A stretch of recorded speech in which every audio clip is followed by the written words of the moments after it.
desde 1983, a fundação pelo senhor Fernando Henrique Cardoso, lá em Harvard, do Diálogos Interamericanos, que foi um movimento criado junto com uma parcela radical de norte-americanos, convidaram Fernando Henrique Cardoso, ele fundou o Diálogo Interamericano e depois, em 1985, se eu não me engano, ele se uniu ao Foro de São Paulo de Luiz Inácio Lula da Silva. E juntos estão até hoje. E juntos iniciaram um longo caminho de farsa, um longo caminho de criar uma narrativa falsa de polarização, criar uma narrativa de que eram adversários políticos para dividir e promover uma alternância no poder, de forma a que cada um deles ficasse no poder, favorecendo o outro, evidentemente, tá? E fosse mudando. E aconteceu isso. Fernando Henrique virou presidente da República, depois Lula, e a ideia era essa alternância continuar para sempre. É onde eles dominariam o Brasil completamente, com o socialismo fabiano do senhor Fernando Henrique Cardoso, casado com o socialismo oportunista de Luiz Inácio Lula da Silva. E é preciso que se reforce hoje essa parte da história, se reforce hoje essa parceria para que as pessoas não incorram no mesmo erro. Porque o que se nota é que o Rio Grande do Sul vota há anos no PSDB. E o resultado final está aí, visível diante de todos.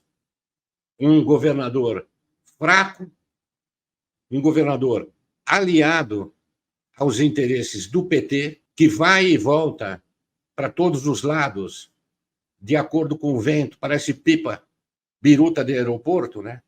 Tá? Ele vai e volta, que é característica do povo do PSDB. Característica, eles vão de um lado, vão para o outro, eles ficam indo de acordo com o vento sopra, empurra, e eles vão indo.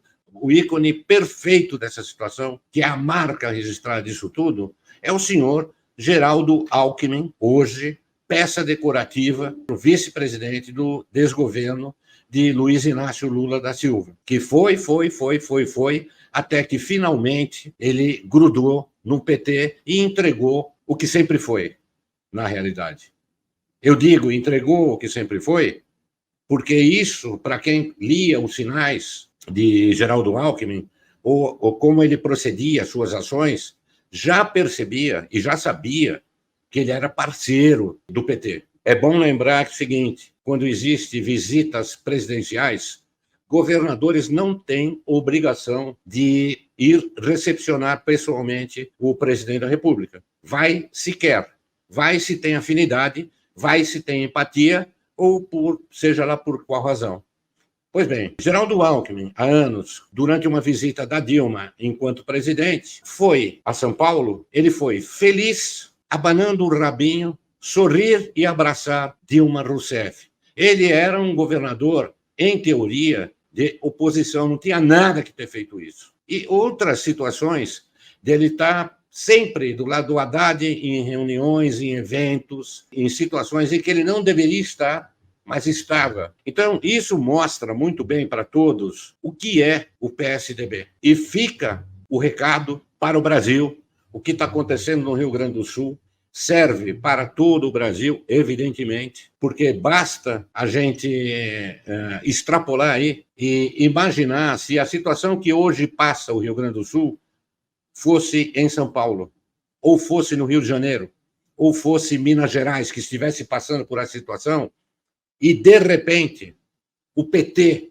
usando como pretexto o que está acontecendo, conseguisse uma intervenção rápida, eficaz e fulminante, como foi essa no Rio Grande do Sul, para colocar as garras em São Paulo, em Belo Horizonte ou no Rio de Janeiro. Vocês imaginem a desgraça que iria acontecer, a catástrofe, a calamidade. O Rio Grande do Sul enfrenta realmente uma calamidade climática sem precedentes. Eu não posso dizer injusta, porque apesar de muita gente alegar que isso poderia ter sido evitado durante décadas de governo aí, né, que isso poderia ser evitado com medidas preventivas, etc., mas não vamos entrar nesse mérito. Vamos considerar que seja uma calamidade climática sem precedentes, inclusive no mundo. É um estado inteiro comprometido em 90% que terá que ser reconstruído. Cidades inteiras dizimadas, né? Então, além disso, o que enfrenta o Rio Grande do Sul? Enfrenta uma intervenção que, por todas as previsões possíveis, essa intervenção vai piorar e mudar, basicamente, o que é o Rio Grande do Sul. E o Rio Grande do Sul, pela tradição que tem no Brasil inteiro, de gente brava, lutadora, resiliente, o Rio Grande do Sul não pode ser mudado. O Rio Grande do Sul tem que continuar a ser reconstruído, melhor ainda, se possível, claro, do que já era um exemplo para todo o país. A gente vê o que o Rio Grande do Sul já contribuiu para o país, o que o Rio Grande do Sul contribui para o país. O Brasil depende, entre outras coisas, da safra de arroz do Rio Grande do Sul, que virou uma polêmica semana passada. O governo federal começou a comprar arroz porque, segundo ele, a safra havia sido comprometida e faltaria arroz no Brasil. Tudo desculpa para aumentar preço e para comprar do exterior, coisa que o governo realmente ou tentou fazer ou fez. Isso precisa ser confirmado.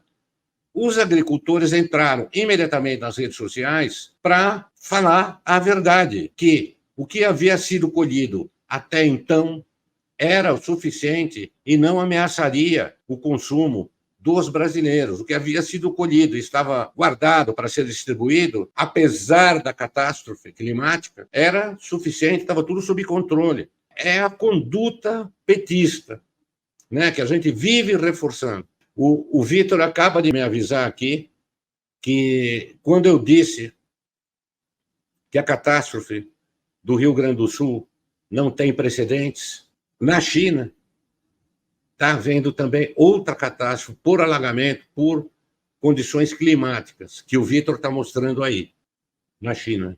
Eu não consigo ler o texto aí. Beijing, agosto de... não está acontecendo agora, então foi em Beijing, agosto de 2023, há menos de um ano. Olha, vamos ver aí um pouco aí do que o Vitor está mostrando.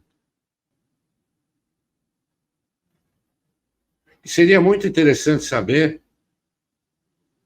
como a China, como está isso, né? Faz menos de um ano. Como foi essa reconstrução, como foi esse enfrentamento, e seria realmente interessante, né? Aí o Vitor está me dizendo que foi porque estouraram barragens, né?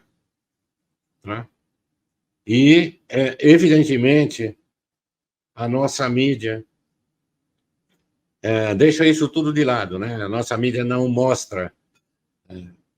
Eu mesmo não estava sabendo disso aí, né? É impressionante.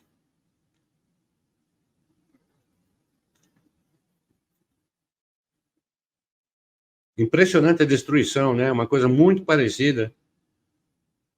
Eu não sei qual foi a extensão, parece ter sido enorme na China. Eu não sei exatamente qual foi a extensão em termos de tamanho, né?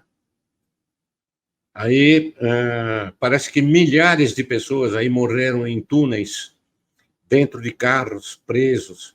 A mesma coisa que no Brasil, a mesma coisa que no Rio Grande do Sul, uma coisa inacreditável. É inacreditável a gente, fazendo um comentário aqui sobre a coisa, né?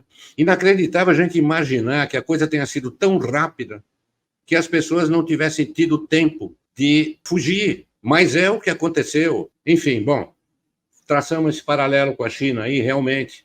Mas eu ainda tenho a impressão que a tragédia do Rio Grande do Sul, por extensão e por ter destruído praticamente um estado inteiro, se não é a maior do mundo, considerando até terremoto, tsunami, seja lá o que for, se não é a maior, vai ficar entre as maiores do mundo, mesmo porque não se sabe ainda a extensão exata de danos e, infelizmente, de mortos.